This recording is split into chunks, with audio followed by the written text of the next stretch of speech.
ಎಳ್ಳೆಣ್ಣೆ ಅಡುಗೆ, ಮಸಾಜ್, ಕೂದಲು ಮತ್ತು ಚರ್ಮದ ಆರೈಕೆ ಹಾಗೂ ಆಯುರ್ವೇದ ಚಿಕಿತ್ಸೆಗಳಲ್ಲಿ ಉಪಯೋಗವಾಗುತ್ತದೆ.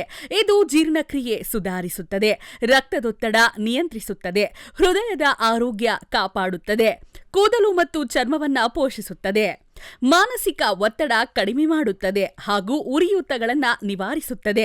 ಇದರ ಬಗ್ಗೆ ಹೆಚ್ಚಿನ ಮಾಹಿತಿಗಾಗಿ ನಮ್ಮ ಅಹಿಂದ ಟಿವಿ ಚಾನೆಲ್ ಅನ್ನ ವೀಕ್ಷಿಸಿ. ಕಣ್ಣು ತಂಪಾಗುತ್ತೆ, ಮನಸ್ಸಿಗೆ ಖುಷಿ ಆಗುತ್ತೆ. ಎಳ್ಳೆಣ್ಣೆ ಕಾರ್ಖಾನೆ ಒಳಗಡೆ ಹೋಗೋಣ, ಎಳ್ಳು ಎಣ್ಣೆಯಾಗಿ ಹೇಗೆ ಬದಲಾಗುತ್ತೆ ಅಂತ ನೋಡೋಣ. ಅಷ್ಟೇ ಅಲ್ಲ, ದೀಪಕ್ಕೆ ಪರ್ಟಿಕ್ಯುಲರ್ ಆಗಿ ಎಳ್ಳೆಣ್ಣೆ ಯಾಕೆ ಹಾಕ್ತಾರೆ, ಅಡಿಗೆಗೆ ಪರ್ಟಿಕ್ಯುಲರ್ ಆಗಿ ಎಳ್ಳೆಣ್ಣೆ ಯಾಕೆ ಕಡಿಮೆ ಬಳಸ್ತಾರೆ, ಇದರ ಹಿಂದೆ ಇರುವ ಒಂದು ಸೈಂಟಿಫಿಕ್ ರೀಸನ್ ಬಗ್ಗೆ ಗೊತ್ತಾದ್ರೆ ಖಂಡಿತ ಶಾಕ್ ಆಗಿ ಬಿಡ್ತೀರಾ. ಮೊದಲು ಎಳ್ಳೆಣ್ಣೆ ತಯಾರಿಕೆ ನೋಡೋಣ, ನಂತರ ಎಳ್ಳೆಣ್ಣೆಯ ಯಾರಿಗೂ ಗೊತ್ತಿಲ್ಲದಂತಹ ಮಾಹಿತಿಯನ್ನು ತಿಳಿಯೋಣ. ಎಳ್ಳೆಣ್ಣೆ ತಯಾರಿಕೆಯ ಮೊದಲ ಹಂತ ಎಳ್ಳು ಕಲೆಕ್ಷನ್. ಸಾಧಾರಣ ಸಣ್ಣ ಗಾತ್ರದ ಎಳ್ಳು. ಈ ಎಳ್ಳು ಪ್ರತಿಯೊಬ್ಬರ ಮನೆಯಲ್ಲೂ ಬಳಸ್ತಾರೆ, ಹಾಗೆ ಎಣ್ಣೆ ತೆಗೆಯೋದಕ್ಕೂ ಕೂಡ ಬಳಸ್ತಾರೆ. ಸಾಧಾರಣ ಎಳ್ಳಿನ ಜೊತೆ ಕಾರ್ಖಾನೆಯವರು ದೊಡ್ಡ ಗಾತ್ರದ ಎಳ್ಳನ್ನು ಕೂಡ ಬಳಸ್ತಾರೆ. ಯಾಕಪ್ಪ ಅಂತಂದ್ರೆ ಎಣ್ಣೆ ಕ್ವಾಂಟಿಟಿ ಜಾಸ್ತಿ ಬರುತ್ತೆ. ಈ ದೊಡ್ಡ ಗಾತ್ರದ ಎಳ್ಳು ಸಾಮಾನ್ಯವಾಗಿ ಯಾರು ಕೂಡ ಮನೆಗಳಲ್ಲಿ ಬಳಸೋದಕ್ಕೆ ಹೋಗೋದಿಲ್ಲ. ಇದು ಕೇವಲ ಎಣ್ಣೆ ತೆಗೆಯೋದಕ್ಕೆ ಮಾತ್ರ ಬಳಸಲಾಗುತ್ತೆ. ಕೆಲವರು ಏನ್ ಹೇಳ್ತಾರೆ ಅಂತಂದ್ರೆ ಎಳ್ಳೆಣ್ಣೆ ತಯಾರಿಕೆಯಲ್ಲಿ ಕೇವಲ ಬಿಳಿ ಎಳ್ಳು ಮಾತ್ರ ಉಪಯೋಗಿಸುತ್ತಾರೆ, ಕಪ್ಪು ಎಳ್ಳು ಉಪಯೋಗಿಸೋದಿಲ್ಲ.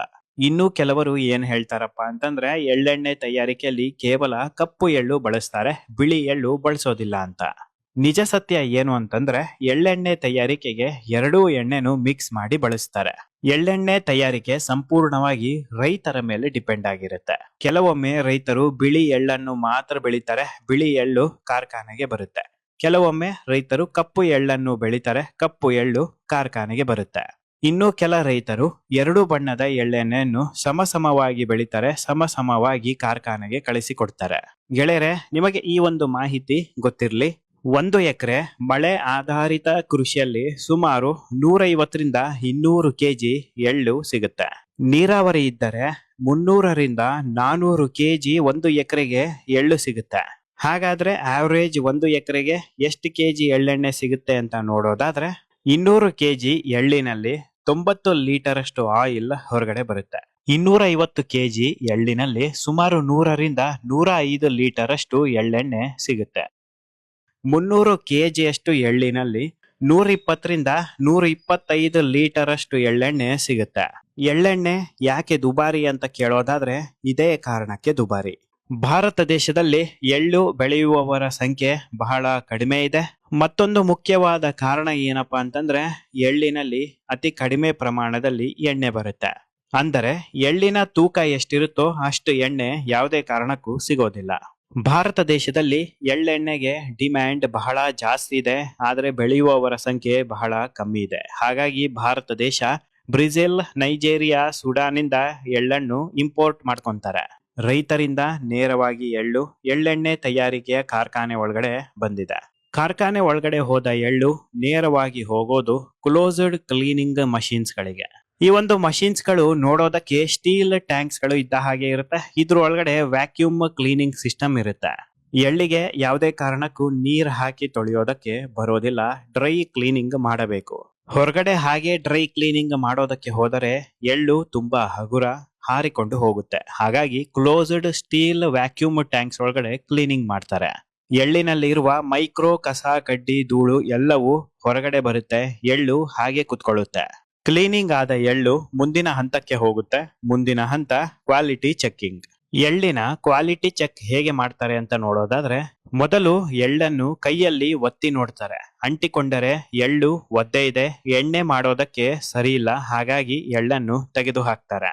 ನೀವಿನ್ನು ನನ್ನ official Facebook page Sudhindra explorer ನ ಫಾಲೋ ಮಾಡಿಲ್ಲ ಅಂದ್ರೆ ಈಗಲೇ ಫಾಲೋ ಮಾಡಿ. ಫೇಸ್ಬುಕ್ ಪೇಜ್ ಲಿಂಕ್ ಈ ವಿಡಿಯೋದ ಡಿಸ್ಕ್ರಿಪ್ಷನ್ ಬಾಕ್ಸ್ ಅಲ್ಲಿ ಇರುತ್ತೆ, ಒಂದು ಸಲ ಚೆಕ್ ಮಾಡಿ. ಎರಡನೇ ಪರೀಕ್ಷೆ ಕ್ರಶಿಂಗ್ ಪರೀಕ್ಷೆ.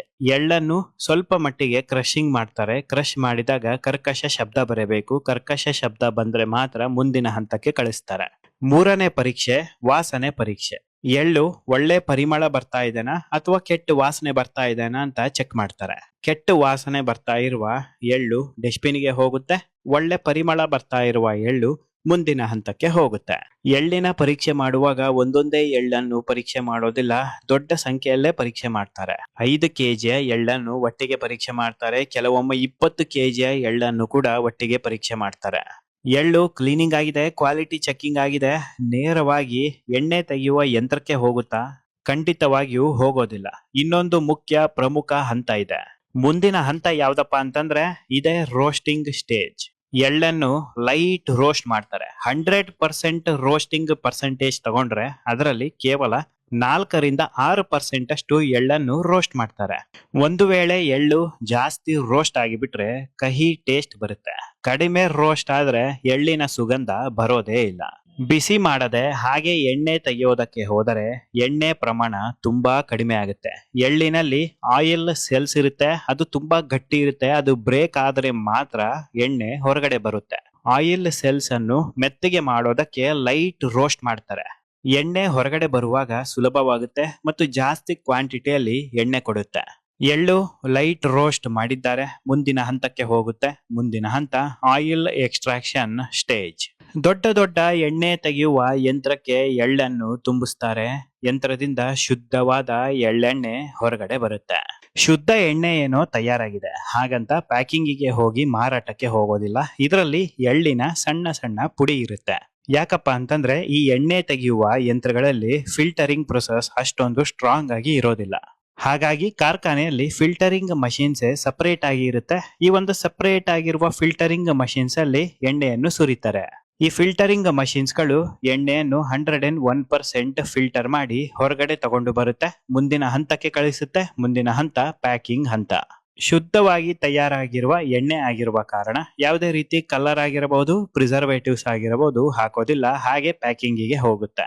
ಆಟೋಮೆಟಿಕ್ ಮಷೀನ್ಸ್ ಗಳು ಬಾಟಲ್ ಮತ್ತು ಪ್ಯಾಕೆಟ್ಸ್ ಗಳಲ್ಲಿ ಎಣ್ಣೆಯನ್ನು ಫಿಲ್ಅಪ್ ಮಾಡುತ್ತೆ.